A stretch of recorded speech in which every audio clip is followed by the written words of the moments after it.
Uma menina de 5 anos que sofre de um tipo de epilepsia recebeu uma autorização inédita da Justiça Brasileira na semana passada. Vocês viram a reportagem aqui. Ela poderá ser tratada com um remédio importado feito à base de maconha e que é proibido no Brasil.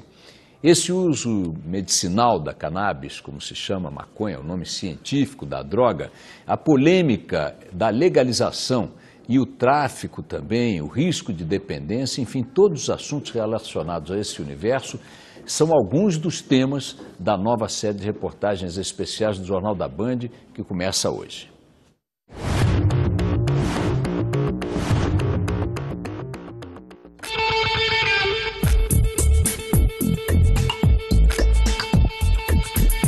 Faz quase um século que a maconha é demonizada em todo o planeta. Não me agrada contribuir com o tráfico de drogas. Esse ciclo eu tô fora. Eu prefiro plantar minha maconha em casa, mesmo correndo o risco de ser preso. A proibição legal do hábito de fumar e a comercialização da droga fez com que todos os negócios fossem parar nas mãos de traficantes. De acordo com a ONU, o tráfico de drogas representa a terceira maior indústria do mundo. Fica atrás apenas do petróleo e do turismo. No Brasil, a maconha é responsável por 80% das vendas do narcotráfico. E também por boa parte do suborno cobrado por policiais inescrupulosos, como explica esse traficante. Eles extorquem, eles batem, eles vêm, prendem, levam dinheiro. Às vezes eles ganham mais dinheiro do que a gente. Ele vê que você está se dando bem ali, eles vão querer a fatia do bolo deles, né? Em 2012, mais de 123 mil brasileiros foram presos sob a acusação de traficar drogas. A maioria foi pega com quantidades muito pequenas. E apesar da legislação brasileira não punir mais o porte com cadeia, quase 110 mil brasileiros foram presos por esse motivo no ano retrasado. Mais de 70% são negros e pobres. Tudo isso pode ser decorrência de uma lei de 2006 que regula o assunto e que prevê o seguinte: para determinar se a droga é para consumo ou tráfico, o juiz deve levar em consideração o local e as circunstâncias pessoais do acusado. O que isso leva ao juiz a considerar?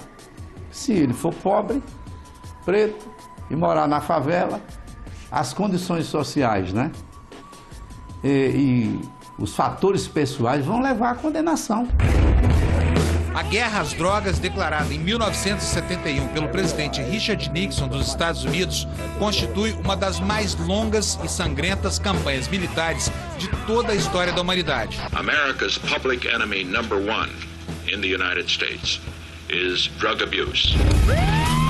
Apesar de todo esse esforço de guerra e dos gastos bilionários, o consumo e o tráfico só fizeram crescer nas últimas décadas. Não apenas nos Estados Unidos, mas também em todo o mundo, a ponto de abalarem a paz social na periferia de metrópoles como São Paulo e o Rio de Janeiro.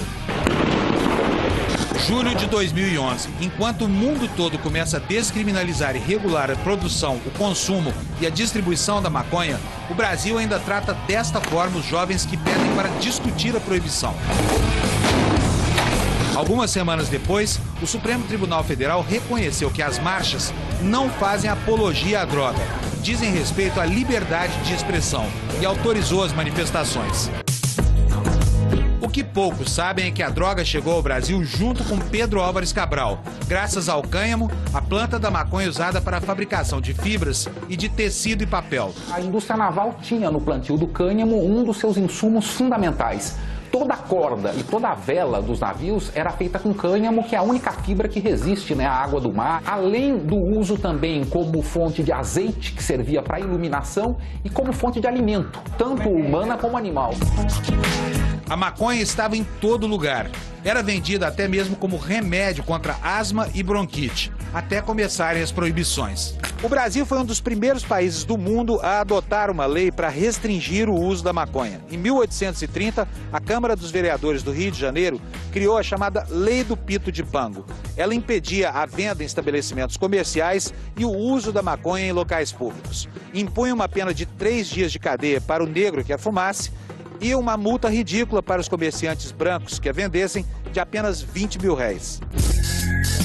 Há uma discriminação étnica devido ao fato de que o uso psicoativo era tradicional de povos não europeus. No caso, os árabes em relação à Europa, os africanos quando vêm para a América e, no caso dos Estados Unidos, os mexicanos. Durante quase um século, a maconha foi classificada como uma droga cujos efeitos deletérios se equiparam aos da heroína. A ONU até hoje mantém a planta entre as variedades que, além de proibidas, não devem sequer ser pesquisadas por cientistas. Estudos recentes também demonstram que a maconha é capaz de provocar dependência em 9% de seus usuários frequentes. Eu fui viciado em maconha, mas demorou para eu perceber isso. Ao longo do tempo, você não percebe mais muita coisa porque o seu sentimento vai ficando sempre o mesmo. Se alguma coisa ruim acontece, você fuma. Se alguma coisa boa acontece, você fuma. Se nada acontece, você também está fumando. Embora menor do que o do álcool, tabaco e cocaína, esse número é suficientemente grave para desautorizar os que idolatram a erva e afirmam que ela não provoca dependência. Que causa dependência, não tem dúvida, e quanto mais forte a maconha for que você estiver usando e mais precocemente você usar, maior é a chance de você ficar dependente.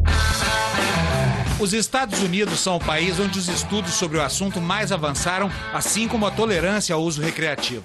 No estado do Colorado, por exemplo, a venda é livre desde dezembro do ano passado para qualquer cidadão com mais de 21 anos de idade. As pesquisas científicas que vêm sendo realizadas desde os anos 70 já conseguiram afastar um pouco do joio, da desinformação e do preconceito, do trigo das boas aplicações que a maconha pode ter. Mas elas ainda não conseguiram estabelecer com segurança que tipo de consequência essa droga tem sobre o psiquismo dos adolescentes.